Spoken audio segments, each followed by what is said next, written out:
Iñaki egaina daukazue, seguru asko aurkezpenik ez du behar, guztiok ezagutzen dugu.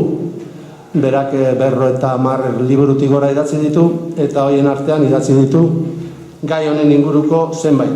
Bai Donostiako sarraskiaren inguruan, euskeraz eta gazteleraz, eta baita Gernikako bombardaketaren inguruan. Eta ni besterik ez du esango, beak emango du oraingo hitzaldia eta besterik hasi.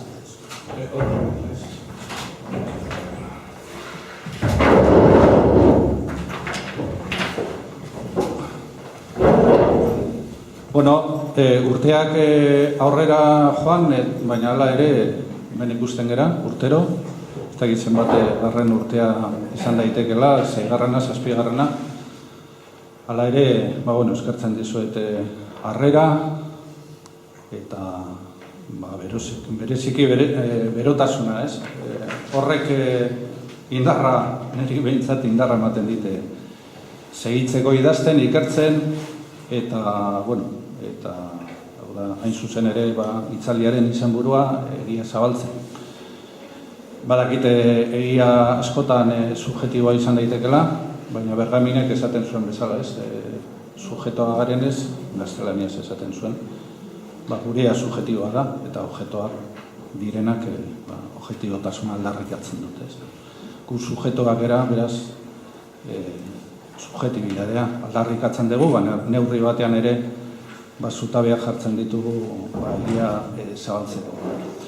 Gernika aurten, zergatik Gernika proposatu ziaten orain dela, ez dakit, hilabete batzuk, agian aurten ospakizunak egon dira, Gernikako 80 urte mugaren zera bombardeak eta eman zenetik, edo egin zenetik, eta orduan ospakizunak egon dira zenbait tokietan eta zenbait eragile ezberdinek antolatu egin dituzte eta konparaketak egiteko egia da, asko zabalagoa da, Gernikaren gezur borobila handia erraldoia sortu zana, garai horretan, 37an, apirilaren 26tik aurrera, 40 urtez ukatzen Gernikako bombardaketaren eragileak edo egileak nortzuk izan ziren, eta Donostiako bombardaketarekin antzeko zerbait gertatu zenez, ez 41 urte baizik eta 50, 100 urte Donostiako udalak eta Gipuzkoako Foru Aldundiak aldarrikatzen nortzuk izan ziren benetako borreroak eta bar, nolabaiteko konparaketak egiteko. Ikusten dut gaia proposena da, gutxienez atzean egon daitezken lerroak azpimarratzeko, ez gertatutakoa, 1813tik 1926ra okerez banago 123 urte dira, baina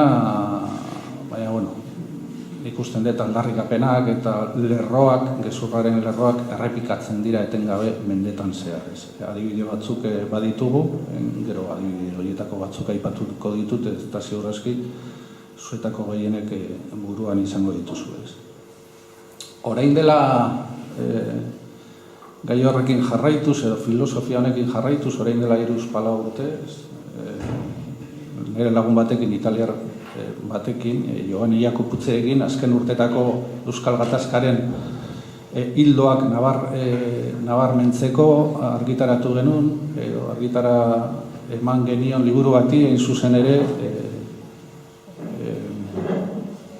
Etxaiaren eraikuntza la konstruzion delen helburu. Ez da gogoratzen ere. Etxaiaren eraikuntza sortutako, horren inguruan sortutako zenbait gaiei heltzen genien, eta horren inguruan. Eta, pixka bat hau prestatzeko berri ekurri ditut zenbait pasarte, eta badakit oso erreza dela esatea, baina etengabe aldarrikatzen dugun esaldia, esaten dugu edo errepikatzen dugun esaldia, nik usten dut egiako kontua dela, historia errepikatzen dela. Eta hor, aipatzen genitun, etxaiaren eraikuntza horretan, horren atzean egon daitezken edo dagoeneko dauden lerroak zeintzuk dira, ez? Bestearen ez onartzearena izan daiteke bat, beste bat izan daiteke alteridadea, ez dakit, euskeraz begiratu dut hiztegian gaur goizean eta ez da azaltzen, baina da bestearen ez onartzea. Eta holako kontuak, eta nik usten dut bitan, bai Donostiako Sarraskian eta bai Gernikakoan bi horiek, aipamen horiek errepikatzen direla. Begiratuko dut egindako gidoia bestela galduko naiz.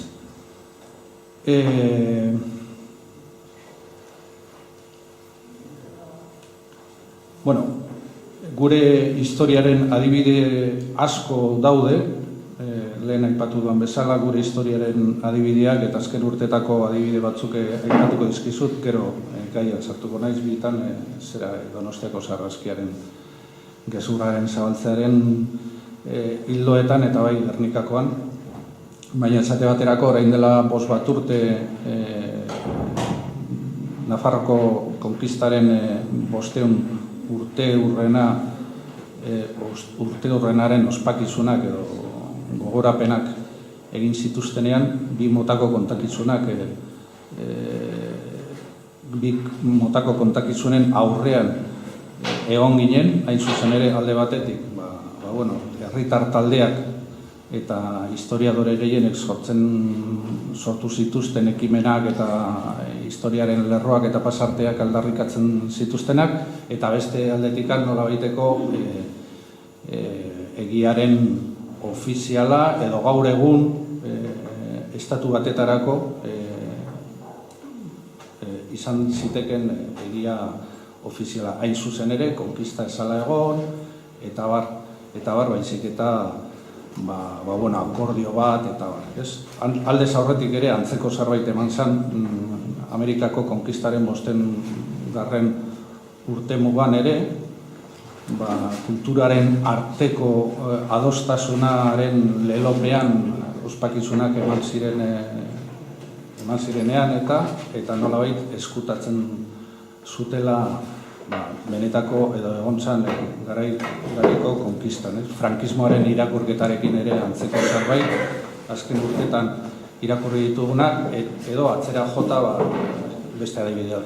Zerren, Pierre Lancreren sorginkeriaren trataduan idazten zuena eta horrek nolabaiteko sarraskia ekarri zuen hain zuzen ere iparraldean, sorginkeriaren inguruan eta ondoren Zugarramurdi. Beraz, garai batean, nahiz eta orain dela, ez dakit, 24 bat mende edo 25 bat mende, estrategia militarraren ikertzaile batek idazten zuenaren arabera, zuntzuari buruz ari naiz, txinoa izango sana, gaur egun, txinatarra zuntzu, gerraren artea, gerraren antzea, idatzi zuena, el arte de la guerra, eta hor, lehenengo lerroan, aipatzen zuen oso garbi, gerraren zutabe nagusietarikoa, nagusiena ez bazan, bazala gezurrarea. Eta hori izan zen zuzen ere, Donostian eta Gernikan gertatu zena. 1813ko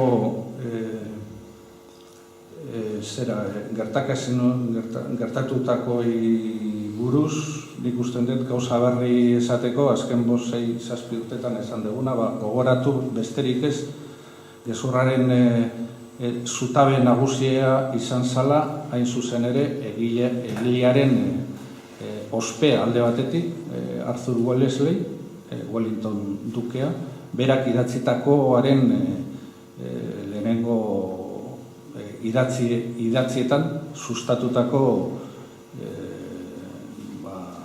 gezurrak, ez? Hiru ditu, gaztelaniaz argitaratu ziren bere garaian, eta orduan irakurriko ditut dauden bezala, ez? Irailaren, 1913ko irailaren 18an argitaratutako lehena, berak esaten du: "Estoy igualmente informado de que la guarnición francesa, luego que vieron que no podían defender la brecha, pegaron fuego a la ciudad y que de resultas provinieron los excesos consiguientes y desagradables a estas circunstancias que por más que se hace no se puede remediar. Berak, momentu horretan, 18 egun pasa ondoren, aipatzen du, beste garaia da, 200 urte pasa dira, ez da gaur egun Twitterren bidez edo telebistaren bidez edo irratiaren bidez berehala albisteak zabaltzen direla, baizik eta kostatak zabaltzen ziren albisteak, eta orduan, lehenengo momentuan Wellington da hain zuzen ere, inglesako armada zuzendu zuen Donostiako setioan, aipatzen du Donostia. Eta Donostian emandako gehiegikeriak estesos esaten duen bezala, frantseseko armadako soldaduak eragin dituztela. Donostiako udala horren aurrean gezurra dala aipatzen diola, eta handikan beran, aurrekoan lesakan zegoen, urrengoan beratik erantzuten du. Me es muy sensible no ser de utilidad alguna a la ciudad de San Sebastián. Donostiako udalari erantzutez. El curso de las operaciones de guerra hizo necesaria que la expresada plaza fuese atacada para echar al enemigo del territorio español, y fue para mí un asunto del mayor sentimiento ver que el enemigo la destruyó para su antojo. Beraz, errepikatzen du lehenago, egun batzuk lehenago aipatutakoa. Deseo vivamente que no me hagan nuevas representaciones acerca de ella ni tener motivos para escribir de este asunto. Beraz, esaten dugu, alboko kalteak izan daitezke, alboko kalteak, eta bakian utzi. Berriz Donostiako udala horren aurrean bidaltzen dio idatzi bat, eta handikan egun batzuetara berak idazten du hirugarren erantzuna eta azkena. He visto con dolor la guerra y ruina de San Sebastián, cuyas desgracias deben atribuirse a la causa que han producido a España tantos y tan repetidos males. El bien general exigía que la plaza fuera atacada. Más son las alegrías que los males. Beraz, une honetan, hilabete pasa ondoren, nolabaiteko errekonozimendua, bai, gehiekeriak edo sarraskia egon daiteke, baina horren gainean bazegoen beste idei orokarrago eta berarentzako importanteago hain zuzen ere esaten duen. Más son las alegrías que los males, el bien general exigía que la plaza fuera atacada. Eta hori da hain zuzen ere, urtetan zehar, berren urtetan zehar, gertatu egin dana, ez? Hemen egon da, herri ekimena sortu arte, orain dela urte batzuk, nola baiteko bersio ofiziala. Armadaren aldeko talka izugarria, hildako asko, armadaren mugimendua, eta sarraskia nola baiteko alboratua, ez? Alboko kalteak, garrantzi gabeko kalteak izan ziren, ez? Zer gertatu zen, horren atzean, horrek zer Wellington ospe handia, Wikipedian izugarrizko sarrerak, monumentuak non nahi, Britan handian, Londreset, Irlandarra zalako, eta bar Indiako iaia nagusia garai batean, konkista garaian, eta orduan horrek markatutako edo izandako jartzuna izugarri izan zen, ez? Eta bere historiadore ofiziala izan zuen William Napier idazten da, ez da hauskatzen da, William Napier, eta horrek idatzi zion Peninsulan berak egindako ibilbidea. Frankori Manuel Aznarrek egin zion bezala, ez? Idatzi Napoleonen garaiko batailen edo borrokaldien historia ofiziala. William Napier horrek idatzi zuen Wellingtonek egindako borrokaldi guztiak eta horren arabera bersio ofiziala. Eta handikan gutxira ere, Richard Ford izeneko beste idazle batek Ez gaur egungo beste bizirik dagoen beste Richard Ford, baina ez dira berdinak. Richard Ford horrek idatzi zuen Espainiari buruzko bidai liburu bat, eta bertan ere aipatzen zuen Donostiako setioan gertatutakoa. Eta hori izan da, hain zuzen ere, 200 urtetan zabaldu den egia. Nun baiten, denbora dutelako Richard Fordrena badut, gaur egun liburua salgai dago, hemen begiratu dit, eta hor bilintzen ere, Viajes por España. Eta ez da, Richard Ford, 19. idatzitako liburu horretan, inglesez idatzitako liburu horretan, ez da sartzen Donostiako udalak edo Gipuzkoako Foru Aldundiak esaten duena ea egia den edo gezurra den, baizik eta mezulariari egurra ematen dio. Zer gertatu da esate baterako, azken egun hauetan Katalunianan egondako sarraskiekin. Aldarrikatu dute, salatu egin dute, zenbait alderdiek edo erabilek, Espainiak saltzen diola Arabiari, Saudi Arabiarra, armak eta arma horiek ISIS taldeak armatzen dutela. Eta orduan kritika ez dator hori egia den edo gezurra, baizik eta salatzen dute, Espainiako komunikabide batzuek salatzen dute, mezularia, esaten dute hau kupekoa da, edo separatista, ez dira sartzen mezuan, baizik eta mezulariaren aurka. Eta Richard Fordrek gauza egiten du. Eta oso bitxia da, bera Donostiako setioari buruzko 4 edo 5 orrialde ditu idatzita, eta batean esaten du: este caballero pidió a continuación a los españoles que se vengaran por sí mismos, pero por duro que pueda ser el vasco, cuando forja su propio hierro, pocos le ganan en forjar sus propias mentiras, ya sea en favor propio o en favor de los demás. Berak ez du esaten, orduan, Donostiako sarraskia Wellington berak edo beste batek agindu zuela, edo azken finean Wellington izan zela erruduna, ez? Baizik eta euskaldunok desurtero gutxak omen garela, ez? Orduan salatzen du mezularia. Eta gero bukatzeko ikusteko ez dela biografia bat, edo ez dela liburu arrunta bat, baizik eta biografia dira, santuen biografiak nola ditzen dira, biografia, edo lako zabe.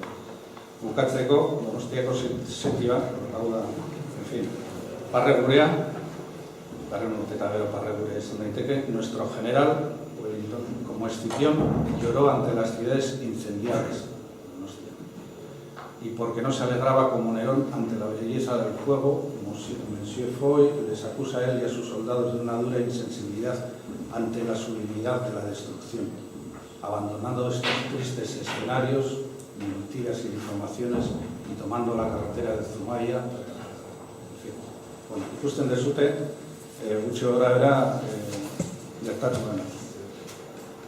Eta gero egon izan ditugu, horren ondoren izan ditugu, horren jarraipena, Richard Ford, Nepierrena esate baterako, Nepierrena, horrein dela 2 urte, horrein batzen zuten, talde fundamentalista horrek sortutako filosofia, antzeko filosofia, esan nahi dute, Rizno Bajeriko, Xavier Alberdi, Antonio Álvaro Aragón, eta hauek sortutakoa esaten dute Napierrena dela benetako bersioa, eta gu garela, asmaki historia berri bat asmatzen dugu.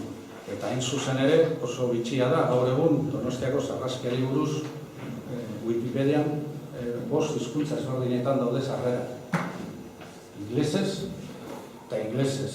Eta horrek adierazten du, herri lanarekin eta herri ekimenekin, pizkanaka, naiz eta 200 urte pasa, egia zabaltzen dela, inglesez, frantsesez eta alemanez, testuaren, Donostiako sarraskiaren testu nagusiena aipatzen ditu biktimak eta oso polita da, zen eta esaten duzu, naiz eta talde txiki batek sortu duen olako ekimen bat aldatzeko ikuspegia eta bar, baina horrek helburu horiek azkenean lortzen dira. Baina euskerazko, gaztelaniaz ez dago zarreari, baina euskerazkoak Iñaki Egañaren aurka, taldearen aurka, oso bitxia da. Eta notarekin eta notak dira aipatutako fundamentalista horienak, hauek aldarrikatzen dute, betikoak, alboko kalteak direla, eta importantena da eta Napier eta Richard Forrek esaten ditu, zuzen ere, Wellingtonen biografiak idatzi dutena. Eta bukatzeko Donostiako sarraskiarekin, ikusten dut Gernikakoa polita da, baina eta nolabait adierazteko fruituak ematen ditula eta merezi duela eta nolabait kontakizuna etengabeko borroka dela, edo borrokaldia dela, National Geographicen los chimpancés muestran un sentido de justicia ancestral. La mosca fosilizada en ámbar de la República Dominicana exploran un barco que naufragó en 1740 con un valioso cargamento y San Sebastián fue arrasada en 1813. National Geographic da eskuin aldizkari bat. Garai batean, 19. mendean, estatu batuetan sortu zen, baina orain dela 50 bat urte Fox kateak erosi zuen, gaur egun Fox da munduko komunikabideen artean indartsuena izan daiteke. Donostiari buruz artikulu bat idatzi zuten, hain zuzen ere zenbaki horretan, la mosca fosilizada, el barco de no sé qué, eta bar. La intervención de Napoleón Bonaparte en España tuvo como consecuencia tal. El 21 de junio las tropas... El general francés Emmanuel Rey, que recientemente había sido nombrado gobernador de la plaza, ordenó la evacuación de la población, aunque miles de donostiarras permanecieron intramuros y salieron al encuentro de los ingleses con la esperanza de que fueran sus liberadores. Durante la mañana del 31 de agosto, las tropas aliadas pidieron agua y vino a los vecinos, pero después de haberse refrescado, respondieron con disparos contra los balcones y las ventanas.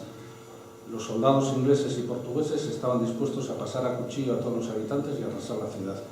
Entraron en las casas y se llevaron todo lo que tenía de valor, violaron a las mujeres y asesinaron a cientos de ciudadanos, incluidas niñas y ancianas. También saquearon las iglesias y mataron a los sacerdotes. Hau da, Donostiako sarraskiari buruz, National Geographic, gaur orain dela gutxi, idatzen duena. Hori orain dela 20 urte, edo 50 bat urte,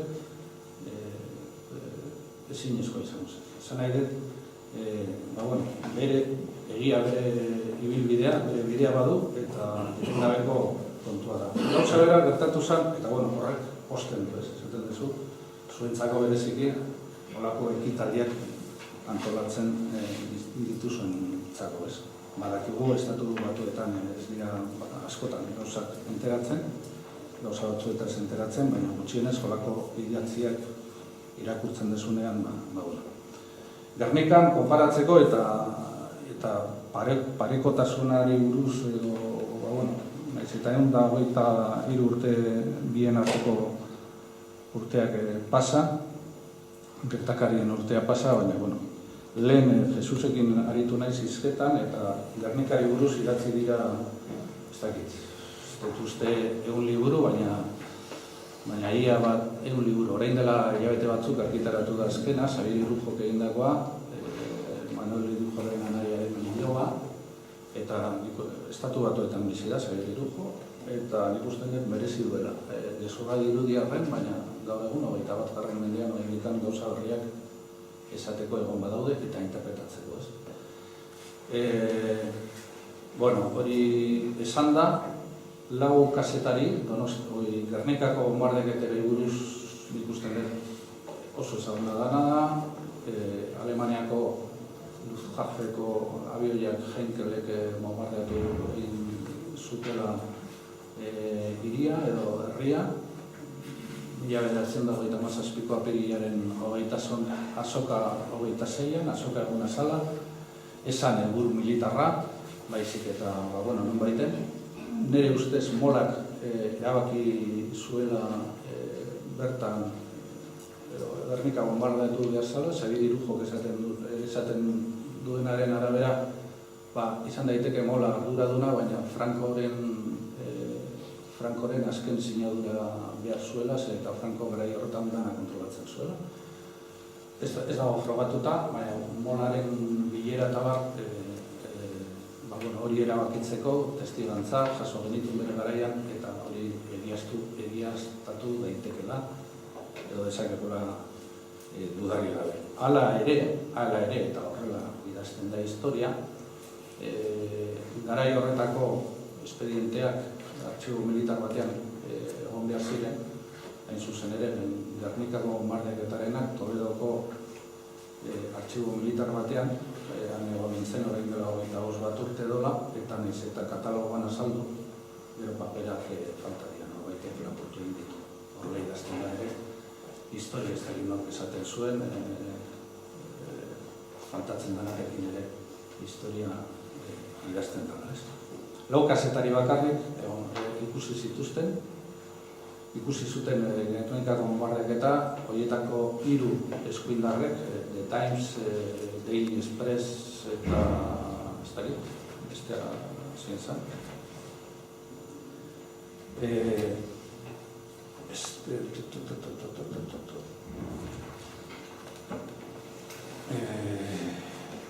Eta Reuter, agentzia, garai horretan nazien kolaboratzaile gehienak, eta Mathieu Corman, zesuar belgiarra, eta horrek,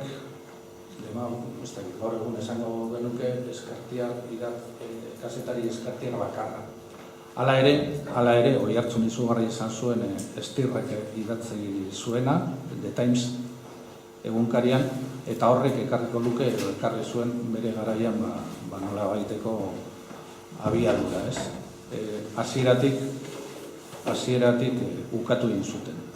Alemanek bombardeatu egin zuten, Espainiarrek helburua markatu egin zuten, Alemanek bombardeatu, eta ondoren ere Italiako Fiateko abioietatik bombardeatu eta tirokatu egin zuten.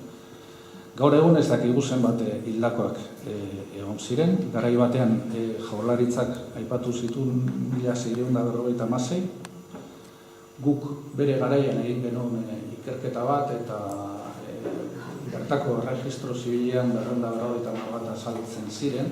Por cierto, orain dela 15 urte saiatu ginen epaitegira sartzen, ikusteko epaitegi zibilean Gernikakoan, eta epaileak ez zigun baimenik eman, eta orduan eraman genuen galdera Madrilgo Parlamentura, hori orain dela 15 bat urte. Ez berrogei urte. Baina Irujok esaten du gehiago.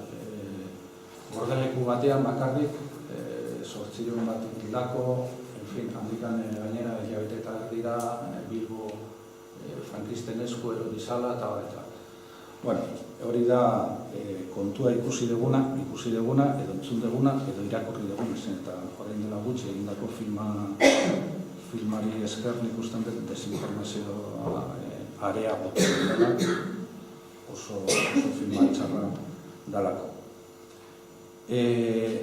Lehenengo albistea Londresetik, The Timesek argitaratu zuelako, Alemanek bombardeatu egin zutela Gernika eta hildako asko eragin zutela, eta horrek ekarri zuen Espainiako edo Francoren armadaren erantzuna Londresen bertan. Zergatik ukatu egin zutelako, alde batetik Alemaniako garai horretako Hitlerren armadako eta Mussoliniren armadako indarrak Espainiako Gerra Zibilean aritzen ari zela. Gezurtatzen zutela, esaten zutela eta hori gezurra zen, ez. Eta beste aldetikan, hildako asko. Eta orduan, handikan, Londresetik bertatik erantzuna, Espainiako erantzuna, edo Francoren erantzuna etorri zen, ez. Luis Bolin izeneko garai horretan Francoren estatuaren enbajadorea esan, Luis Bolin, eta berak sortu zuen gezurra. Eta gezurra izan zen, hain zuzen ere, 40 urte luzez egingo zuena. Zua hiriari edo Gernikari sua gorriek eman ziotela, eta eguraldi txarra egiten zuela egun horretan, eta orduan Frankoren abioiak egun horretan ziren Gasteizko eta Burgoseko eta Logroñoko aeroportutik edo aerodromotik abiatu, ez ziren abiatu. Eta hori, etengabe zabaldu egin zuten. Por cierto, gero Luis Bolin, ondo egingo zuen bere lana, eta izendatu zuten ABC-ko zuzendaria, eta gero Espainiako turismo zuzendari, eta antolatu zuen lehenengo ibilbideak edo bidaiak Euskal Herrian izan zirela, ez. Espainiaratu zen Bolin, hurrengo hilabetetan, eta horren ordez, nik usten dut agindu, nik ez dute dokumentu zehatza ikusi, baina biztan da dokumento bat egon behar zela. Gezurra zabaltzeko arduradun nagusia Frankoren gobernuak Alfonso Merri del Val izendatu zuten, eta hain zuzen ere Londres erabili zuen. Zergatik izendatu zuten Merri del Val horren atzean edo gezurra zabaltzeko arduradun nagusi, Euskal Gatazkan aditua omen zalako. Euskal Gatazka gaur egun erabiltzen dugun hitza da, baina garaian Euskal Gaian adituena zalako. 1928an inglesez argitaratu zuen liburu bat, Spanish Basque and Separatism izenekoa, 61 orrialde. Oso liburu bitxia da, Gernikako bonbardeaketari buruz hitz egiten du, esaten du gezurra dala, Donostiako setian bezala, gezurra dala Euskaldunak oso elizkoiak ginela edo garela garai horretan, zen eta anarkistekin egoteko joera dugula, maisuak Moskun ikasketak egiten dituztela, gero euskara erabiltzeko ikastoletan, eta da erokeri bat liburua. Norbaitek nahi badu, ni digitalizatuta dakart liburua, eta inglesa irakurtzen badezute, gero pasatuko nizuet. Eta horren aurrean, oraindikan zalantzak daude, Estirren artikuloa izugarrizko jartzuna izan du, ez oso handia, baina gero Jaurlaritzak ere bere ahaleginak egiten ditu, eta orduan badagoia hirugarren fase bat, fase akademikoa. Valladolidko unibertsitateak, Del Moral izeneko dekanoa zen garai horretan, eta Valladolidko unibertsitateak, Frankoren gobernua ematen dio agindu bat Valladolidko unibertsitateari. Behin betirako txostena egin beharko dezute. Eta enkargoa jasotzen dute, eta 2 urtetan testigantzaren lekukotasunak hartzen dituzte, eta Moral izeneko dekanoa zen garai horretan, eta 2 irakasle, unibertsitateko 2 irakasle, arduratzen dira txostena eta ikerketak egiteko, eta 40. urtearen hasieran argitara ematen dute txostena, eta txostenan esaten da Frantsesko argudioak dira. Gernika arinki bombardeatu zuen norbaitek, arinki, eskutatzeko bombardeatuta izan zala nahiko zaila, norbaitek, baina bigarren argudioa da, esan Espainiako abioiak, baizik eta egun horretan eguraldi txarra egiten zuen ez ziren atera, baina ziurtatzen dute gero bombardeaketaren ondoren indar separatistek eta gorriek zua eman zioten herriari Eibarren eta Irunen jartzen dituzte bi adibide horiek gertatu zen bezala. Eta hori izango da, zuzen ere, egia kontakizun ofiziala, orain dela 50 urte arte. Ez dira hildakoak egon, gutxi, gorriek, Alemaniako gobernuak orain dela 12-13 bat urte Bundestagek gobernuak ez baizik eta parlamentuak barkamena eskatu zuen, Espainiako parlamentuari bitan eskatu diote, eta esaten dute, berak, Espainiak ez du errekonozitu behar.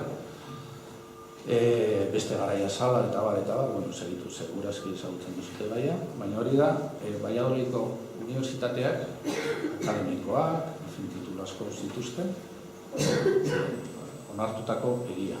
Azken urtetan ikusten dut atzera pauso bat egon dela akademiko mundu horretan lan onak egon dira, tartean aipatu dudana Irujorrena, Esterrena, Software, beste egile batzuek zabaldu egin dute ezagutzen duguna, eta orduan atzera pauso bat egon da akademikoen artean, eta orain onartzen dute, Alemaniak bombardeatu zuela, Alemaniako Luftwaffekoek bombardeatu zutela Gernika, baina Francoren armada edo Francoren gobernua jakin da. Euren kabuz asmatu egin zutela Gernika, eta esaten dute, baiten irakurri dut ere, helburu militarra zela Malatesta bataioia bertan zegoelako, anarkisten bataioia bertan zegoelako, eta gezurrak zabaltzen dira. Horatzen naiz ere, orain dela ez dakit UCD-ko gobernuarekin, 1977an, Ricardo de la Sierra izan zen lehenengo Espainiako ministroa, eta honek idatzi zuen, gerrari buruzko liburu, hainbat liburu idatzi zituen bere garaian, eta momentu batean berak idazten du eta esaten du, bombardaketa bat egon zela eta 6 hilako izan da, 15 bat urtearen zehar, izandako biktimak. Bere garaian, beste aldetikan, Eusko Jaurlaritza, gezurrari aurre egiteko saiakera batzuk egin zituen, 1813an Donostiako udalak eta Gipuzkoako Foru Aldundiak saiatu ziren bezala, eta, bidali zuten Parisera Alberto Naindia, zabaltzeko albistea, baina dakizuten ez, horren inguruan gerraren kontuak ezagunagok ingo zizkizunak, badakizute Alberto Naindia garai horretan zegoen negoziatzen Santoñako Euskal Armadaren amore eman behar zuten, eta orduan, eta gero bidali zuen, hori azpimarratzekoa da, bi apaiz Vatikanora, esateko, hau gezurra dela, Alemanek bombardeatu egin dute, Pio Hamaikagarrena garai horretan ez zuen beraiekin bi apaiz horiekin Izazti eta Mentxaka, Peio Mentxaka eta Izazti, zeizen zuen, Euskal Apaizak, ara joan ziren, eta Pio Hamaikagarrenarekin ezin ziren egon, eta egon ziren bigarrenarekin Pazeli, gero Pio Hamaikagarrena izango zanarekin. Harrera ona, baina Gernikako hala kontatzen dute gero eurek idatzitako memorietan, baina Gernikako bombardeketan aipatu zuten bezain pronto, Pazeli, Pio Hamaikagarrena izango zena, espulsatu egin zuen, eta gai horren inguruan ez zuela ezer jakin nahi. Eta gero, Euskal hori merito handia eta oso gutxi zabalduta dago, merito handia izan zuten bere garaian 21 Euskal Apaiz, 37an bertan, kaleratu egin zuten. Eta horregatik Vatikanora joan apaiz horiek, kaleratu egin zuten idatzi bat, nun aldarrikatzen zen, edo salatzen zen, Gernika bombardeatuta izan zala, Francoren armadako avioiek, eta 20 Euskal Apaiz. Azken momentuan, Bilboko bikarioa Ramon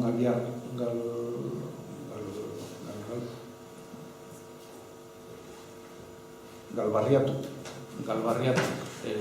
kentzeko behar sinadura, baina hala ere bazekiten bera sinatu behar zula,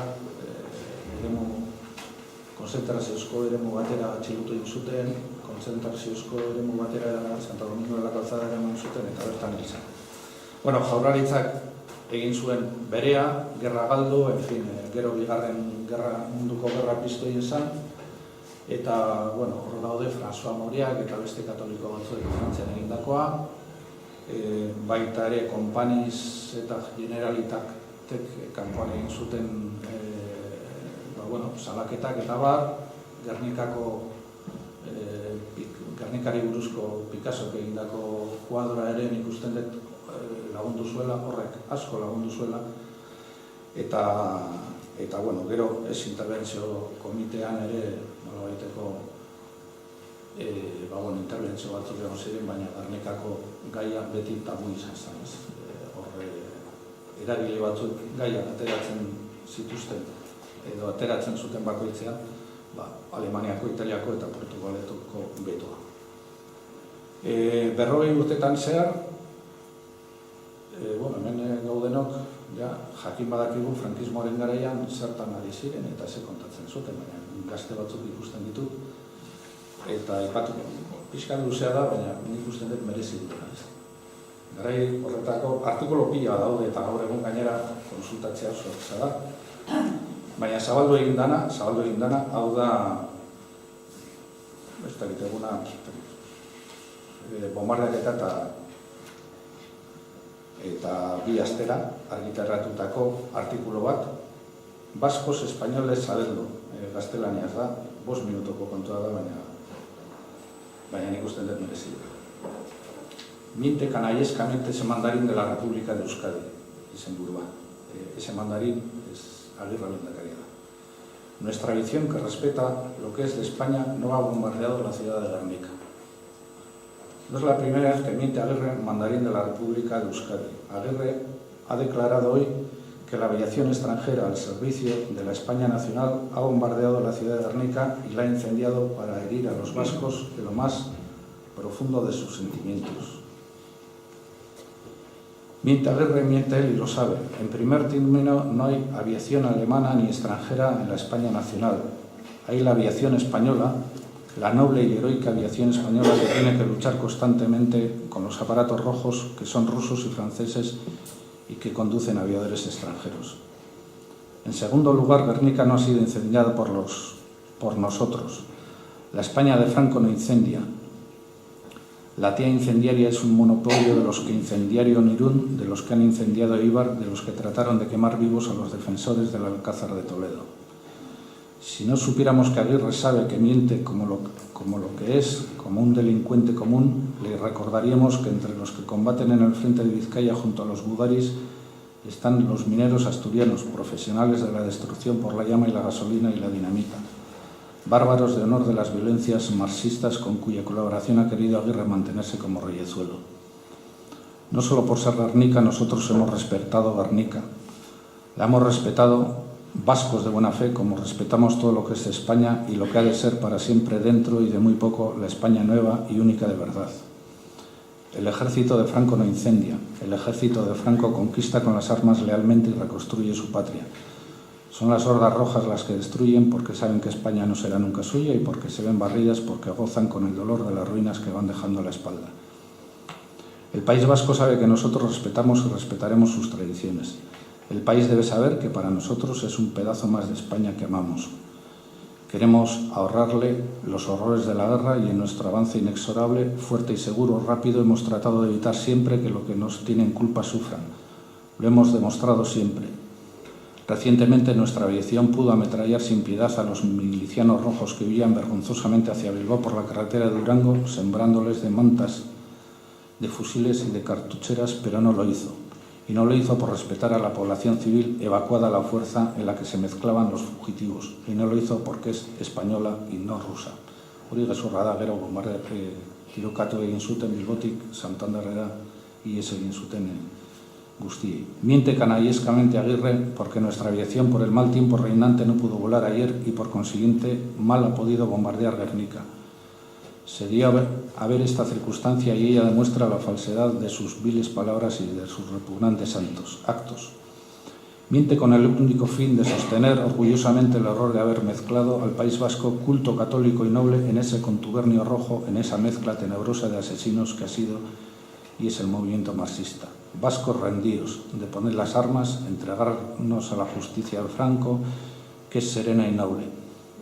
por Serena y Noble, Laregunen afusilatu Donosti. Los que os excitan aún os han arrastrado a la ruina, os han ocultado siempre la verdad y os lanzan hoy una nueva infamia, la de Guernica. Miente Aguirre, mientes los que os han engañado siempre como villanos que son y como hez del mundo. Pensad que sus infamias ponen todavía más ímpetu en nuestros corazones, más ligereza en nuestras almas y más hierro en nuestras manos de combatientes leales y nobles, de guerreros caballerescos a barrarles de la España que no han merecido nunca y que ya les niega los últimos metros de tierra y que ya los lanza al mar. Bueno, ez dago idatzita 16. baizik eta 1937ko apirilaren azken egunetan, el diario vasco. El diario vasco, bai. Hemen dakat gainera, momentu batean, esaten du, eta hori orain gogoratu naiz idazterakoan, no bombardeamos y a los civiles, eta Valladolidko ikerketa horretan,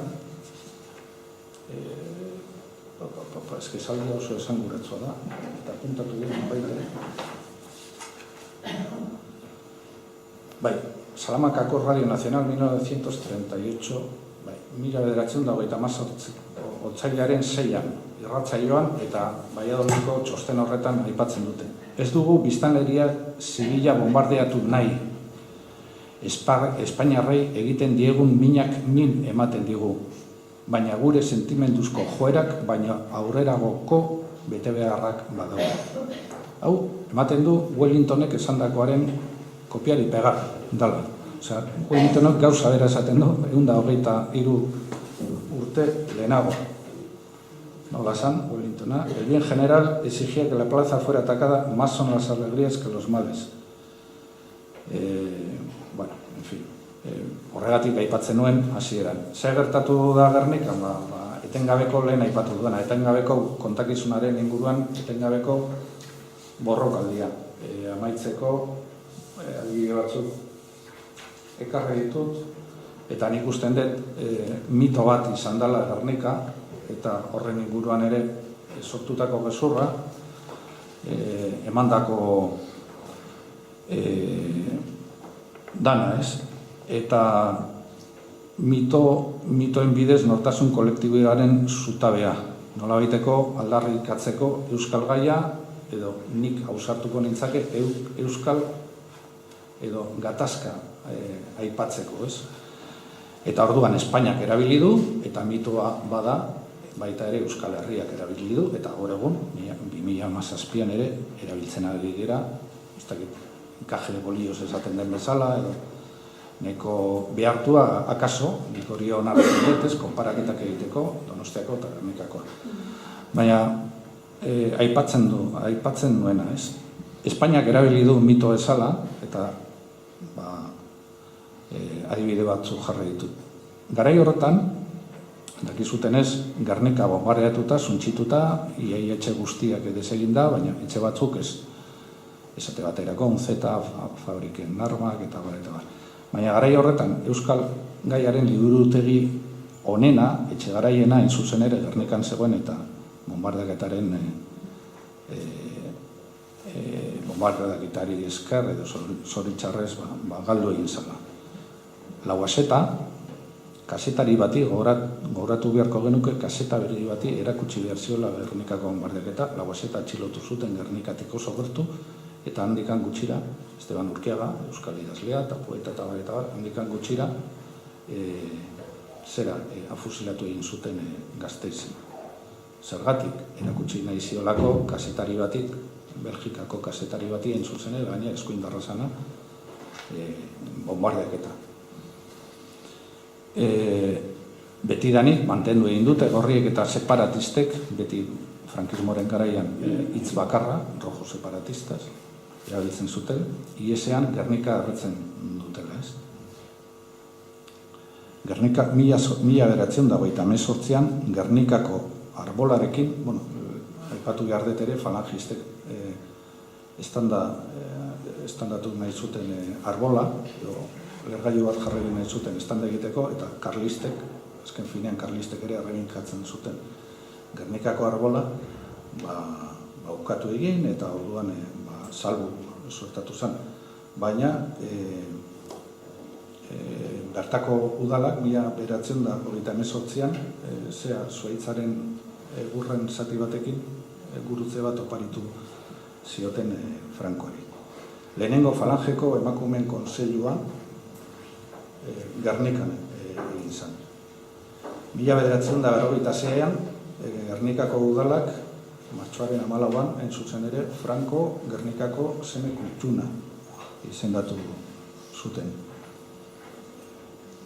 1948an, oso mingarria, bombardeaketaren urtemugan Vicente Rojo urte horretan Gernikako alkatea zena, Espainiako bandera jartzeko biztanleak behartu zituen jartzeko balkoi guztietan, etxe guztietan, Espainiako bandera. Hau bitxia da, baina ez dakit nik kasualidadean ez dute sinisten, 1961an badakizute sinatu zutela Eisenhower eta Francoren arteko base militarrak Espainian, Torrejón de Ardozen izan zuten. Torrejón de Ardozen estatu batuetako base militarra, eta bertan sortu zen musika talde bat, koroekin eta lehenengo emanaldia, Amerikanoen lehenengo emanaldia Gernikan izan zen. Arrasa eguna 1964an, Espainiako urriaren 12an, Espainiako arrasa egunean eta jai nazionalea, festa nazionala, Gernikan ospatu zen. 25 urte garren urtemuga zen, eta Gernikan. Konbidatuak izan ziren embajadore guztiak, konsuladoreak eta Espainiako arrasa egunean, gerra amaitu eta 25 urtera Gernikan ospatu zen. En fin, azken albistea mingarria niretzako bintzat dana da Gernika, Picassoren Gernika, Espainiara Reina Sofiara bialtzea. Bide batez ere, esan beharra dago, kontakizun honetan Gernika izan dela beste alde baterako mitoa ere, eta bertan kontakizunaren edo errelatorako ere aipu bat, edo izenburu bat, Bigarren Munduko Gerran Euskal Bataioi bat, Gernika izena izan zuena, lehendakariaren liburua, Agirre lehendakarian, Balanderin, edo nola esaten zuen edo asko, baina antzeko zerbait, Gernikatik Nueva Yorkera,